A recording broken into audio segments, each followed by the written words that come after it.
Aniyahan here. Today, I want to show you a Saladmaster multi-purpose cooker or rice cooker.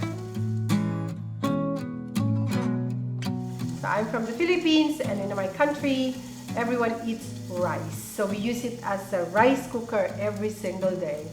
So what's the difference? The inside is made of 316 with titanium. And what does it mean? There's no chemical reaction. And most importantly, there is no coating, just like ordinary rice cookers. I'll show you my old rice cooker. Ta-da! And look at that. So when I bought it the first time, it's all dark gray or dark black.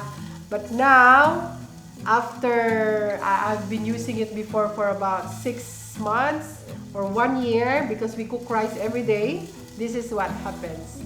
And I remember I replaced 3 times before I got my Saladmaster. So I spent a lot of money in this ordinary rice cookers. Yeah, it's cheaper, but we keep buying.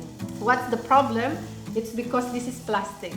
So as you eat the rice, you're eating not just the rice, but you're eating plastic too. And underneath that is aluminum, which is a very soft metal that has been linked to some health issues as well. Time to do your research. Now, the other product I want to show you is the Saladmaster MP5 Insert. So, this is how it works. You can cook your rice here alone without the insert.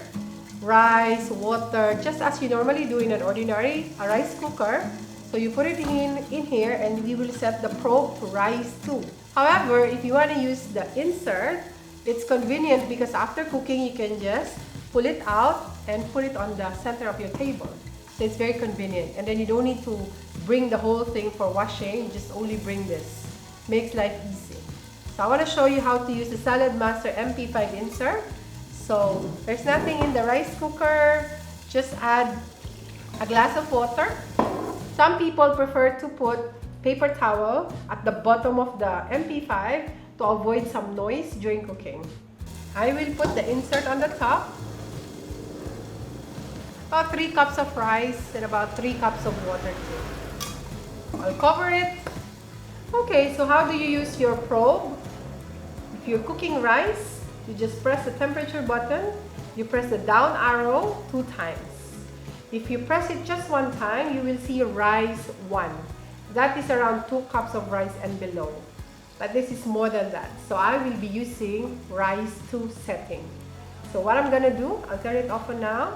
So let's press the temperature button again and press the down arrow 2 times. 1, 2. You can see rise 2. It's around 30 to 40 minutes, depending on how many you are cooking.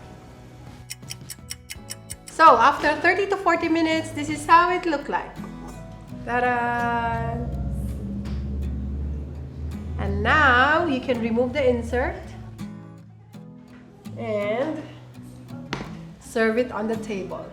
Also, you can see in the probe, it's now at 65 degrees Celsius. It means your rice is already cooked. And this is the keep warm. So your rice will still be hot for a long time. And if you want to turn it off, just press this button. And it's easier to clean because it's only water in here.